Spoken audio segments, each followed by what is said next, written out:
Je suis très heureux de retrouver cette chaire de vérité après 3 mois d'absence forcée et de vous retrouver, bien sûr, après toutes ces semaines où nous ne nous sommes pratiquement pas vus.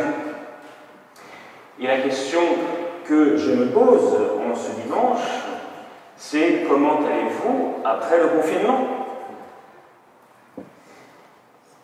La question est de se poser, est-ce que nous sommes en bonne santé?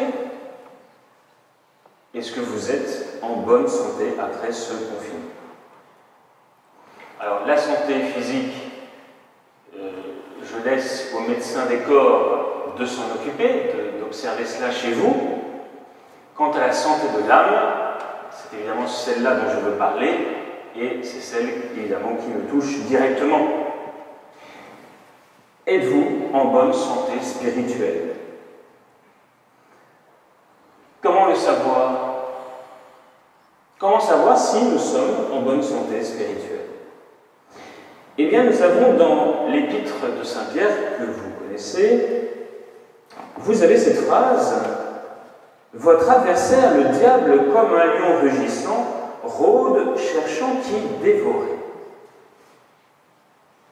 Alors, peut-être que cette phrase peut être le symptôme d'une bonne santé spirituelle ou au contraire d'une mauvaise santé spirituelle. Si à la question rencontrez-vous le diable dans votre vie? Est-ce que vous êtes au contact du diable dans votre vie? Est-ce que vous êtes, comme Saint Pierre, conscient que le diable est un lion rugissant qui cherche à vous dévorer? Si à cette question vous pouvez répondre comme Saint Pierre, oui, je m'en rends compte, alors il y a de fortes chances que vous soyez en bonne santé spirituelle.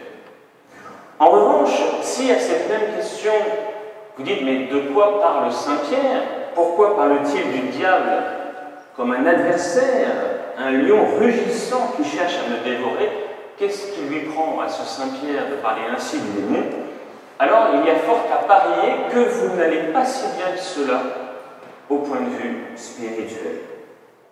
Autrement dit, si je vois le démon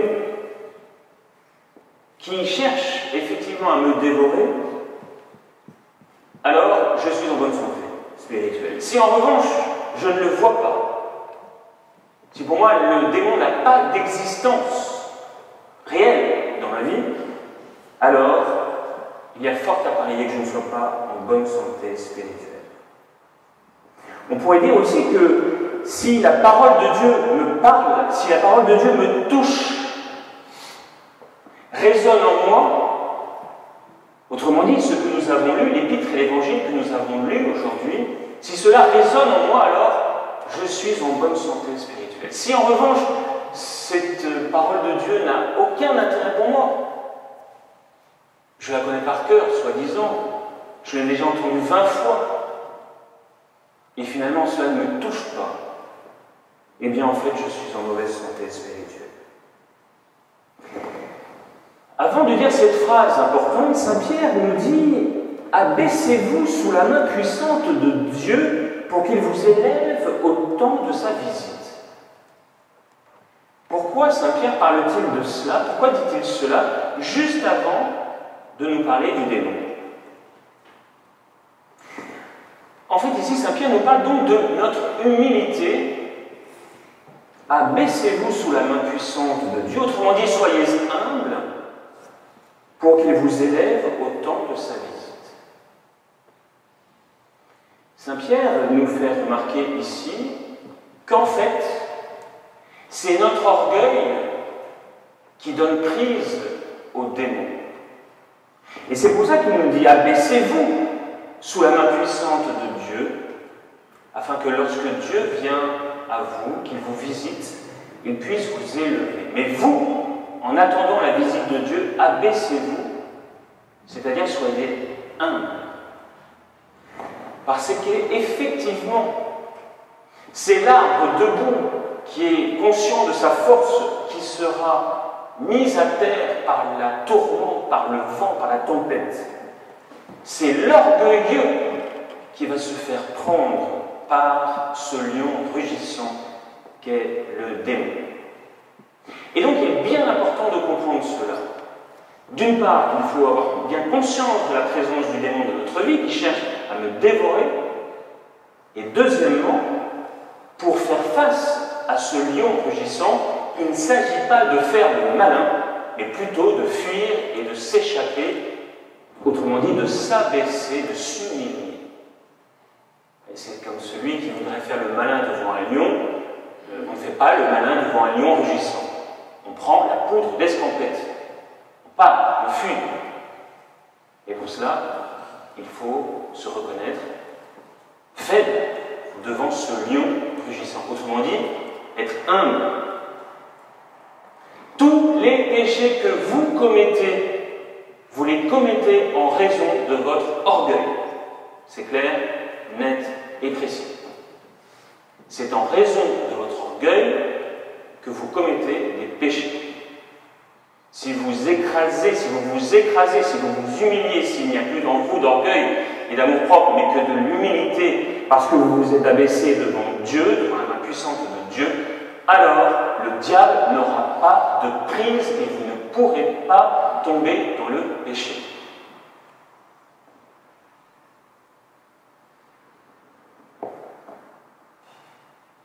Deuxième chose, après nous avoir parlé du démon, le Saint-Pierre nous dit « Résistez-lui ferme dans la foi, sachant que tous vos frères de par le monde subissent les mêmes souffrances. » Il nous parle ici de la souffrance. Tous nous souffrons, et nous souffrons parce que quoi? Bien précisément en raison de ce combat contre le démon. Alors évidemment, s'il n'y a pas de combat parce que je ne rencontre pas le démon, évidemment, il n'y aura pas de souffrance. En revanche, celui qui lutte contre le démon parce qu'il le voit dans sa vie, eh bien, c'est comme tout un chacun qui met un combat. Le combat est fatigant, le combat fait souffrir. Autrement dit, quel est votre degré de souffrance?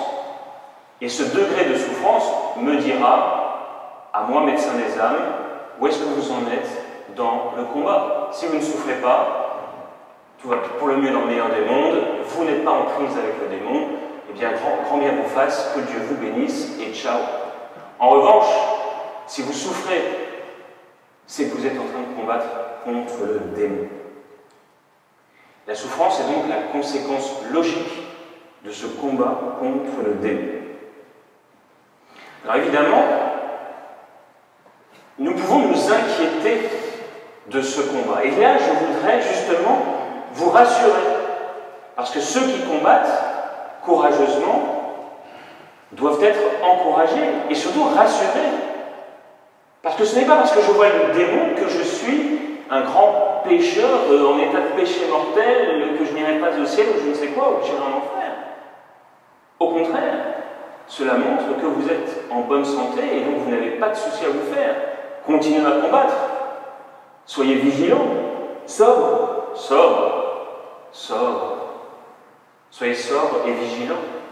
Continuez à combattre, et à ce moment-là, vous souffrirez, c'est sûr. Mais est-ce que le Christ n'a pas souffert avant nous? On ne peut pas prétendre à une vie sans souffrance, étant donné que celui que nous suivons est mort en croix. Vous l'avez sur vous, vous le voyez à l'autel, il y a des croix partout.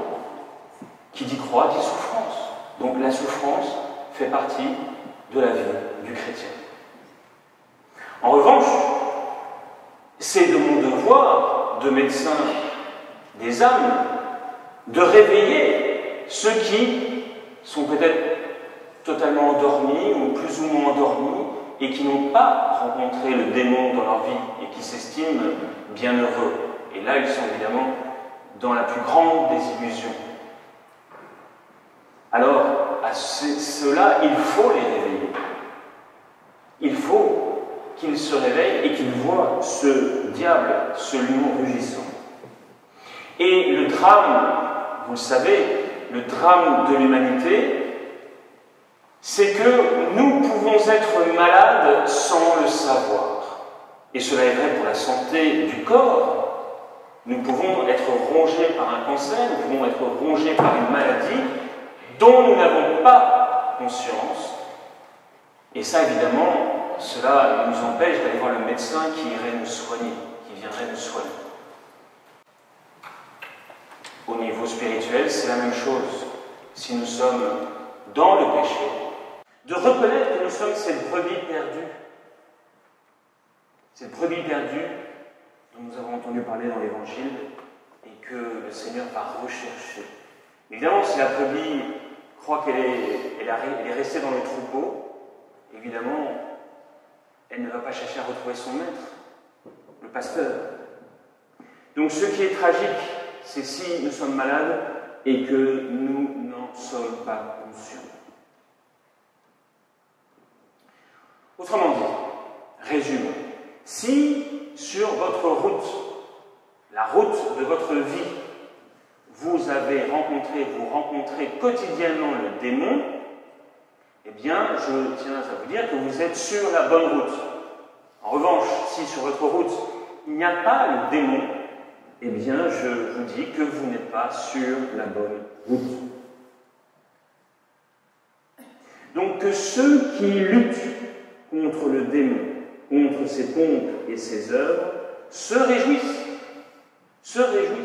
parce qu'ils sont sur la bonne route. Et que les autres n'oublient pas que le démon fait partie de notre vie spirituelle. C'est une vérité de foi, l'existence des anges déchus, des démons, c'est une vérité de notre foi. Et donc, si vous ne les avez pas encore rencontrés sur votre route, il est grand temps de le faire. Et dans ce cas-là, il faut aller voir le médecin. Ça s'appelle le médecin des âmes. Et cela, vous le rencontrez dans le confessionnal. Et c'est là où vous lui montrez la maladie. Vous ouvrez votre cœur, votre âme. Et c'est là où vous montrez le mal qui vous ronge à l'intérieur.